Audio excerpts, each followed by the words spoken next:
Amados, no creáis a todo espíritu, sino probad los espíritus. Tú eres quien examina o prueba. ¿Ves la diferencia? Bajo la ley las personas eran examinadas por la misma, pero en la gracia somos nosotros los que examinamos o probamos. ¿Ves la diferencia? Esto es realmente impresionante. Amén. Esto es impresionante. Sino probad los espíritus si son de Dios, porque muchos falsos profetas han salido por el mundo. Debido a que hemos sido recibidos y aceptados en el nuevo pacto por el Señor, los creyentes en Cristo fueron examinados en Cristo y por ello ahora estamos en condiciones de examinar y probar nosotros mismos. Aquello que Dios hacía anteriormente bajo la ley, ahora te entregó a ti la capacidad para que puedas examinar o probar por ti mismo. Es realmente grandioso. Es grandioso.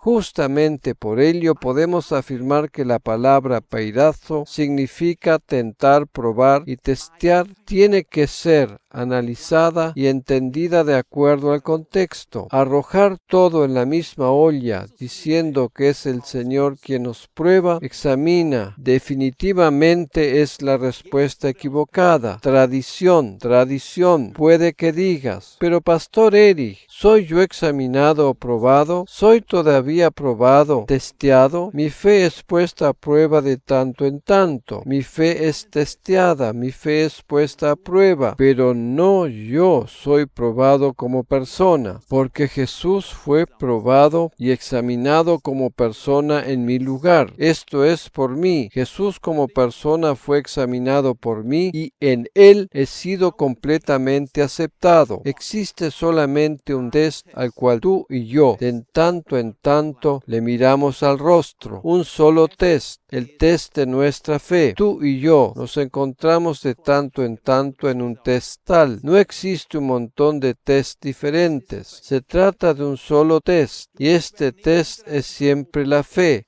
El test es la fe. Justamente esto tengo que aclararlo y especificarlo. El test es la fe. Tú y yo somos probados de tanto en tanto, pero se trata siempre del mismo test. Nunca cambiará. La próxima vez será el mismo y la siguiente también será el mismo. Siempre el mismo test que la vez anterior, porque en el Nuevo Testamento encontramos un solo ejemplo práctico en que una persona fue probada y se trató de Felipe. Encontramos esto en el Evangelio de Juan capítulo 6. Sucedió en el monte Arbel. No leeremos toda la historia. Aquí se trata del monte Arbel. Es el monte en que Jesús multiplicó los panes y los peces. En este pasaje se trata de la multiplicación de los 5,000. Tú conoces esta historia. Aquí sobre este monte Jesús alimentó a 5,000 personas. Está escrito: cuando alzó Jesús los ojos y vio que había venido a él gran multitud, cuando alzó Jesús los ojos y vio que había venido a él gran multitud, dijo a Felipe, Jesús probó a Felipe, dijo a Felipe, ¿de dónde compraremos pan para que coman estos? Aquí había 5,000 hombres. Juan 6:6. Pero esto decía ¿para qué? Para probarle, porque él sabía lo que había de hacer. También en este pasaje encontramos la palabra original peirazo. Aquí está correctamente traducido, pero esto decía para probarle. Si interpretáramos incorrectamente mal la palabra, diríamos que aquí Jesús tentó a Felipe, pero hemos aprendido que esta palabra peirazo debe ser entendida en su contexto. Dios no quiere ni puede tentar, por tanto, aquí tampoco Jesús lo haría. Podemos afirmar definitivamente que Jesús fue probado. Jesús fue examinado por nosotros. Nosotros somos tentados por la concupiscencia de nuestra propia alma y en ello el diablo tiene su participación. Lo que sucede en realidad es que de tanto en tanto tú eres testeado o puesto a prueba, pero esto decía para probarle, porque él sabía lo que había de hacer. Felipe le respondió: 200 denarios de pan es el dinero que tenían a mano.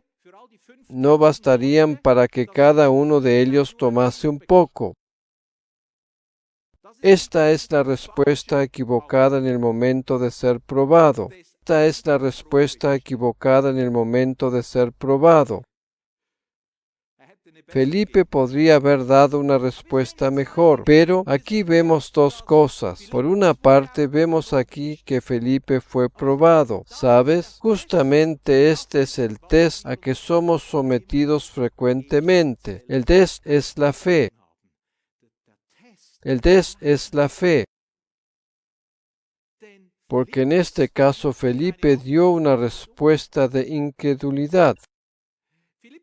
Felipe respondió, ¿qué? ¿Qué? Solamente tenemos 200 denarios. Simplifiquemos. Podríamos decir ahora, tenemos $200 americanos. Eso no alcanza para 5,000 personas. Era una respuesta lógica, ¿cierto? Realmente solo 200 denarios no alcanzaban para tanta gente. Quizás con ese dinero podrías llegar a comprar algunos cubiertos para una mesa. Definitivamente Felipe respondió equivocadamente. Su respuesta fue una respuesta de incredulidad y de duda. Dijo lo que dijo porque Felipe no estaba orientado en la provisión. Felipe solo veía lo que pensaba que se le pedía y demandaba. Justamente este es el test. Este es el test con el que tú y yo somos confrontados. Es siempre el mismo. Cuando tú eres puesto a prueba, siempre el test para ti y para mí, siempre el test para ti y para mí, se trata siempre de si vemos la provisión o si vemos la demanda.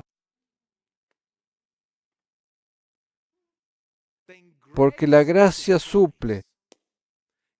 La gracia te provee todo aquello que necesitas, pero la ley siempre demanda de ti. Demanda de ti diciéndote, no deberías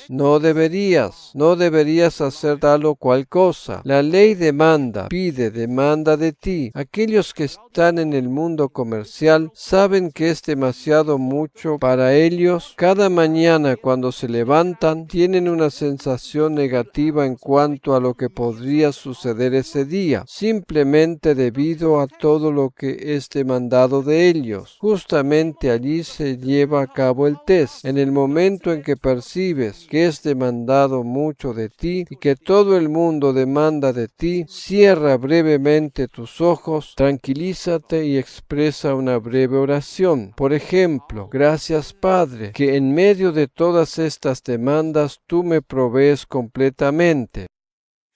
Para cada demanda hay provisión de tu parte, y ella es más grande que la demanda, porque a veces te levantas por la mañana con la sensación de que no lograrás todo lo que tendrías que hacer, ¿cierto? Tal grupo, aquel socio, mis empleados me demandan tal cosa, y encima por la noche quisiera ir a la reunión a la iglesia.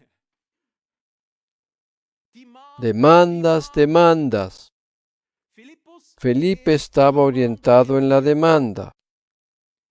Jesús estaba orientado en la provisión. En el test no se trata de lo que lógicamente tú tendrías que hacer en esa situación. Eso no es el test.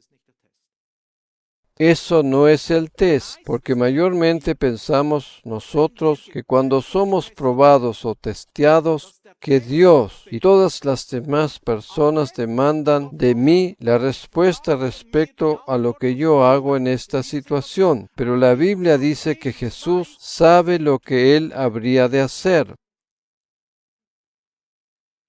Aquí encontramos la frase más importante. Es cierto que Jesús probó a Felipe, pero también es cierto que Jesús sabía lo que Él mismo iba a hacer. ¿Sabes de qué manera Felipe podría haber aprobado el test? Simplemente habiéndose dado vuelta y dicho a Jesús, ¿qué? Jesús, no tengo ni idea cómo vamos a solucionar este problema, pero tú lo sabes. De esta manera hubiese aprobado el test.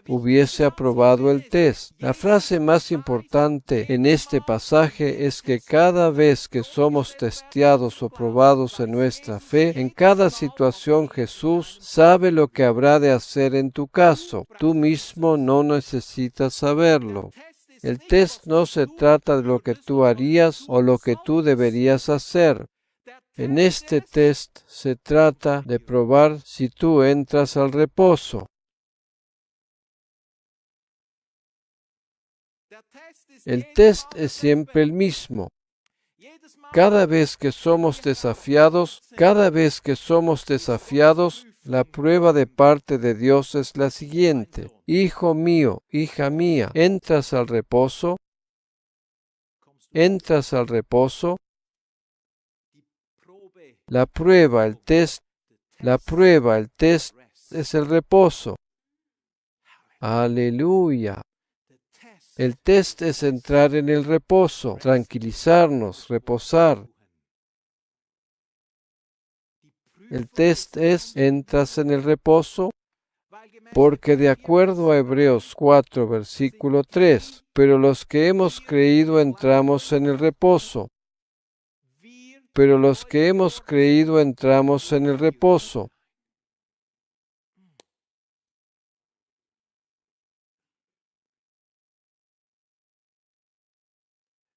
Cuando se presenta el desafío, cuando se presenta la demanda, el desafío y la demanda,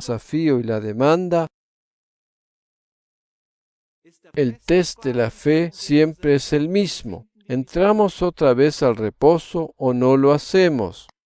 Distiéndete, porque Jesús sabe lo que hará. ¿Entras en el reposo? Ese es el test de la fe. ¡Wow!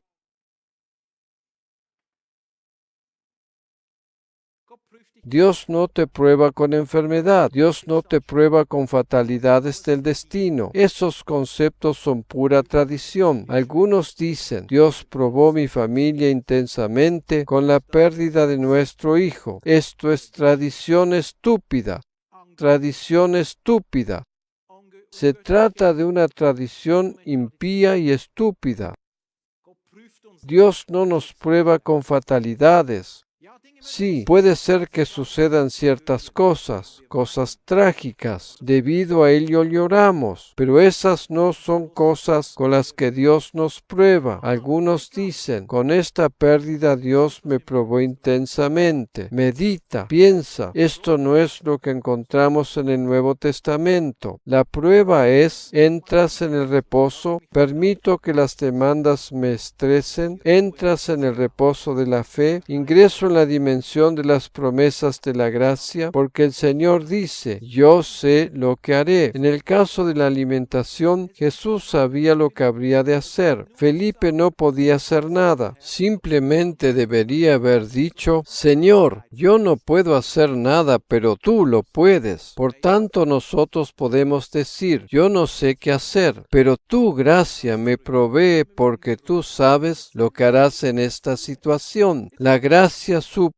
De esto se trata el test. La reacción correcta es volver siempre al reposo. Confiar que Jesús sabe lo que habrá de hacer. Siempre se trata de lo mismo. Siempre es lo mismo. Siempre se trata del mismo test. Por ejemplo, en el caso en que se trata de desafíos con tus hijos, desafíos en tu trabajo, en la iglesia, siempre se trata de lo mismo. Se aprueba el test entrando en el reposo. Siempre se trata de lo mismo. Puede ser que estés frente a un gran desafío en este momento, ante un test muy grande. ¿Sabes una cosa? En el momento en que digo, ok, esto es muy grande, es mejor que ahora entres en el reposo. Yo no puedo solucionar el problema. Yo no puedo cambiar nada. Este desafío es demasiado grande. Quizás incluso es estúpido, pero en el momento en que interiormente digo, ¿qué puedo hacer yo? Lo único que puedo hacer en ese momento es activar mi fe para entrar en el reposo, porque Jesús sabe lo que hará. Desde el momento que estoy en el reposo, todo está en orden. Todo ok, nada de sentimientos negativos, no se establece raíz de amargura. Piensa, ¿por qué razón se establece amargura y sentimientos negativos a causa de experiencias negativas, de sentirnos defraudados, de frustración? Y si tales cosas están trabajando mucho tiempo en tu cabeza, durante días, durante semanas, durante meses, e incluso durante años, se establece y manifiesta la raíz de amargura. Entonces se manifiesta amargura, incluso en las cosas pequeñas de nuestra vida. ¿Cuál es el desafío para ti este fin de semana? Entro en el reposo. Pero si simplemente dices, Señor, tú conoces mi situación y esta situación es tan complicada, y de pronto reaccionas diciendo, yo no puedo hacer nada, te distiendes y confiesas que Jesús sabe lo que hará. En ese instante las cosas mejoran. En ese momento la situación mejora. Amén. Realmente es tan simple. De esto se trata el test. ¿Cuál es mi test o prueba? Reposar. Tampoco debemos pensar que Dios nos prueba constantemente. Así tampoco lo debemos ver. En realidad, también las situaciones que se presentan en la vida son test, ¿cierto? Aquí tenemos un ejemplo cómo realmente funciona. Jesús probó a Felipe. Esto tampoco quiere decir que Jesús te prueba todos los días 70 u 80 veces o 70 veces 7. No te prueba de esa manera. Muchas cosas que se presentan en la vida diaria son las pruebas de la vida, ¿cierto? Esas son las pruebas de la vida en las que Jesús quiere mostrarnos simplemente por medio de hacer el milagro, por medio de multiplicar los alimentos. Él te quiere mostrar, mi amigo, yo conozco la respuesta y yo fui aquel que agradeció al Padre y elevé hacia el cielo los peces y los panes. Yo era aquel que tenía la mentalidad de provisión. Por tanto, ven e ingresa en mi reposo. Bueno, ahora llega la parte especial. Creo que esta enseñanza hasta ahora ha sido mega buena. Justamente el Señor me mostró algo anoche. Mientras me estaba preparando para esta enseñanza, quizás digas, pero no logro entrar en el reposo. Para mí es un gran desafío entrar en este reposo. No logro tranquilizarme. Ahora quiero mostrarte un principio poderoso que te ayudará enormemente. Comprenderás que siempre lograrás la victoria. Tú dices exactamente esto. Yo lo sé, pero es para mí un gran desafío entrar en el reposo. Creo que no siempre logro entrar en el reposo. Jesús no vivió en Jerusalén. Jesús vivía cerca del lago de Genesaret, Capernaum, vivió en la región del lago de Genesaret. Jesús no vivía en el centro religioso, sino en la región del lago de Genesaret, en la ciudad de Capernaum. Allí era su centro de operaciones y desde allí comenzó su ministerio. ¿Por qué razón Jesús no estableció su ministerio en Jerusalén o en Wadi Quelt en el desierto? ¿Por qué lo estableció junto al lago de Genesaret? ¿Por qué razón en esta región tan hermosa, fructífera, floreciente y verde? Es realmente una región muy hermosa, por decirlo así. Hoy en día se trata de una región turística. ¿Por qué razón Jesús fundó y estableció su ministerio allí? Porque en esa región encontró fe. Jesús siempre se dirige hacia el lugar donde encuentra fe. Vayamos ahora a Mateo capítulo 8, desde el versículo 5. Entrando Jesús en Capernaum. ¿Dónde estaba Jesús? Estaba en Capernaum. Ese era su lugar de residencia. Era la región donde ministraba y estableció su ministerio. vino a él un centurión, rogándole y diciéndole: Señor, mi criado está postrado en casa, paralítico, gravemente atormentado. Y Jesús le dijo: Yo iré y le sanaré. Respondió el centurión y dijo: Señor, no soy digno de que entres bajo mi techo, solamente di la palabra y mi criado sanará, porque también yo soy hombre bajo autoridad y tengo bajo mis órdenes soldados. Y digo a este: ve y va, y al otro: ven y viene, y a mi siervo: haz esto, y lo hace. Al oírlo Jesús se maravilló y dijo a los que le seguían: de cierto os digo que ni aun en Israel he hallado tanta fe. Esta era la razón por la cual Jesús no vivía en Jerusalén, porque en Jerusalén no encontró fe, pero en Capernaum, en la región del lago de Genezaret, allí vivía, allí obraba. Permítanmelo formularlo de la siguiente manera: la mayoría de los milagros que encuentras en los evangelios sucedieron en esa región, pero solo 2 veces dijo Jesús: tal fe no encontré en Jerusalén. Solo a 2 personas les dijo esto: una vez al centurión de Capernaum y a la mujer sirofenicia. A esta le dijo: grande es tu fe. Solamente 2 veces dijo algo así, 2 veces en esta región. ¿Dónde vivía Jesús? En el lugar en que encontraba fe. ¿Cuándo te prueba Jesús? ¿Cuándo testea tu fe? Lo hace cuando sabe que tienes fe. Mis amigos, he anotado lo que el Señor me mostró anoche. Ten ánimo cuando tu fe es probada. Jesús sabe lo que hará. Jesús sabe lo que hará. Y Él viene hacia ti porque Él sabe que en ti encuentra la fe que te permite entrar en el reposo.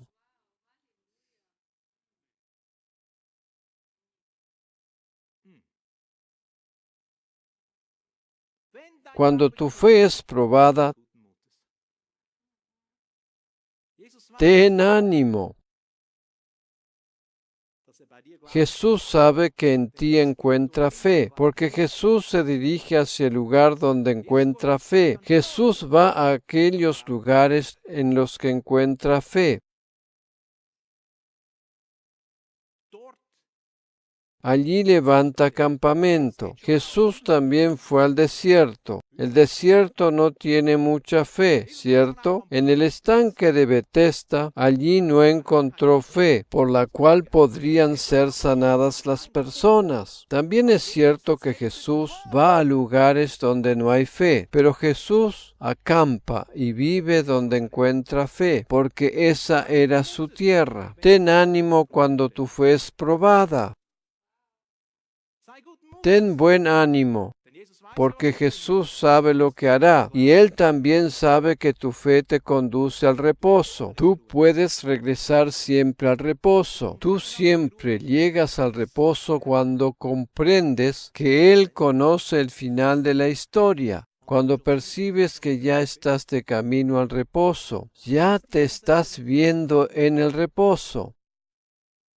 No tardará mucho y te encontrarás dentro del reposo, totalmente en el reposo, totalmente en el reposo. Aleluya. Jesús se dirige donde encuentra fe. Jesús vive donde hay fe. Aleluya. Si comprendes realmente el mensaje de la gracia, es fácil creer. Amén. Si ves cuán misericordioso es contigo, si lo contemplas en la dimensión de su sublime gracia, Él ve tu fe. La fe está presente. Fe no es difícil, no es estresante. Fe no es algo que tenemos que construir nosotros mismos. Dirige tu mirada hacia la gracia. Dirige tu mirada hacia Jesús. Mira hacia Jesús. Si tú le contemplas en su gracia, Él ve tu fe. Amén. Más lleno de gracia no podrás estar. Cuando comprendes y sabes que viene hacia ti porque estás seguro de encontrar fe en ti, Jesús encuentra en mí fe. Jesús sabe que a mí me puede probar porque se manifestará en el reposo. Aleluya.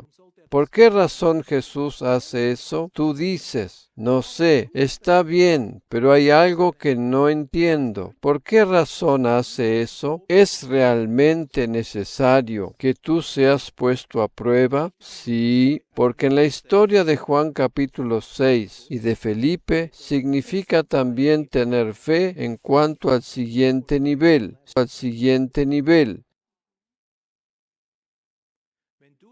Si apruebas el test, puedes ir a un nivel más alto.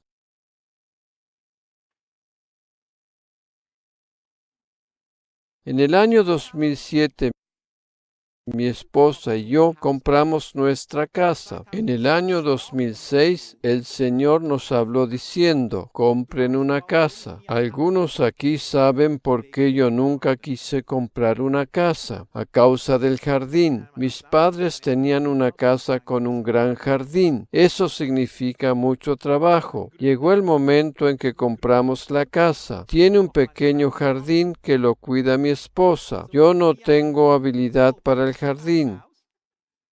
Es mucho trabajo.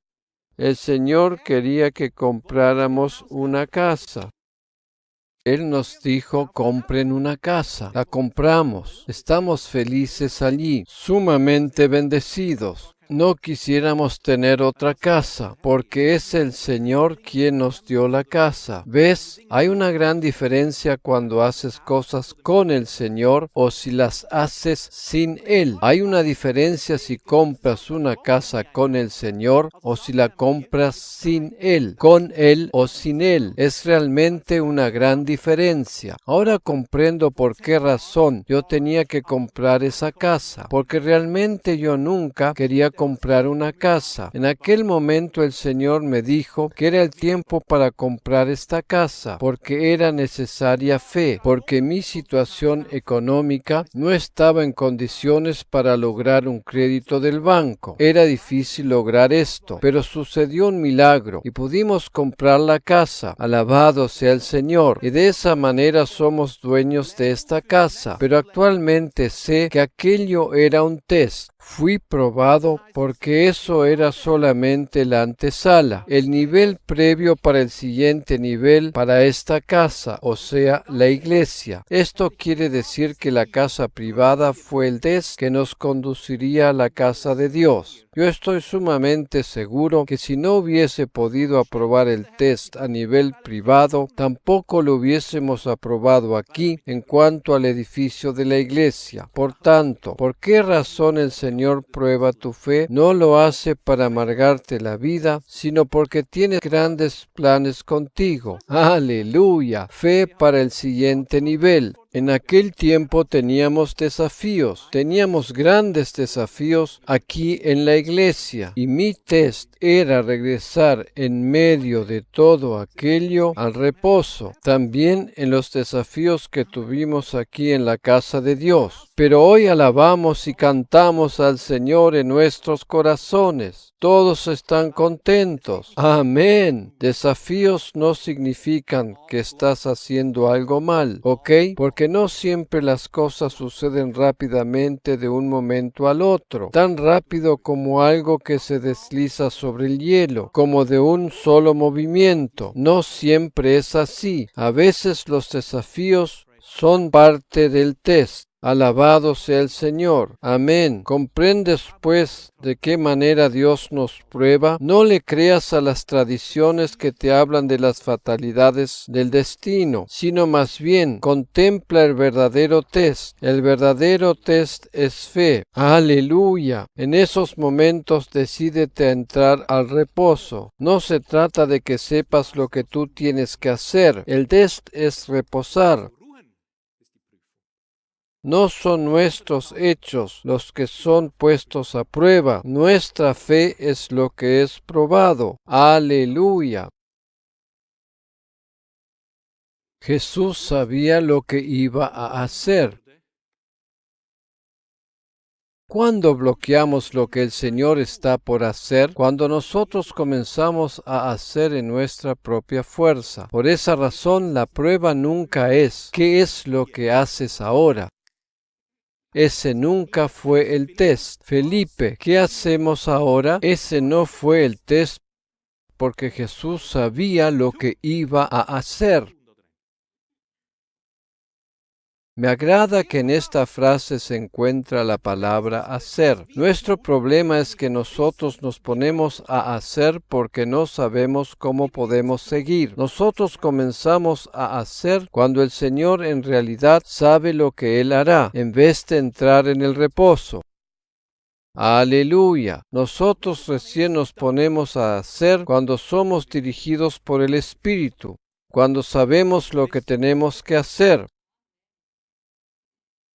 ¿Sabes lo que Jesús podría haber hecho? No hizo tal cosa, pero lo podría haber hecho. Si Felipe le hubiese dado la respuesta correcta, Felipe tendría que haber estado allí parado y tendría que haber dicho: aquí hay mucha gente, Jesús. 200 denarios. Disculpa, Jesús. Realmente no sé lo que nosotros podemos hacer, pero es sumamente seguro que tú lo sabes. Dime lo que tengo que hacer. Y hubiese aprobado el test. La correcta respuesta es importante. En ese caso Jesús hubiese dicho, ¿sabes lo que hubiese dicho Jesús? Porque los discípulos estaban con él para ser entrenados. Jesús hubiese dicho, toma los 5 panes en una mano, toma los 2 peces en la otra mano, o con un canasto, elévalos hacia el Padre.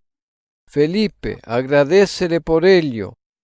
Cierra tus ojos, agradece a Dios. Di, gracias Padre, porque ahora todas estas personas serán alimentadas por tu gran poder, Dios Todopoderoso en el cielo, porque también con lo poco que tenemos, tú puedes obrar para que alcance. Este es el secreto. Ven con lo poco que tienes, y ven cómo eres y con lo que tienes. Y ven cómo eres y con lo que tienes. El Señor no espera de ti que traigas 5,000 panes y 5,000 peces. El Señor quiere que traigas aquello que tienes. ¿Qué le hubiese dicho Jesús a Felipe? Toma el canasto, toma los panes y los peces, agradece al Señor y luego entrégalos para ser repartidos.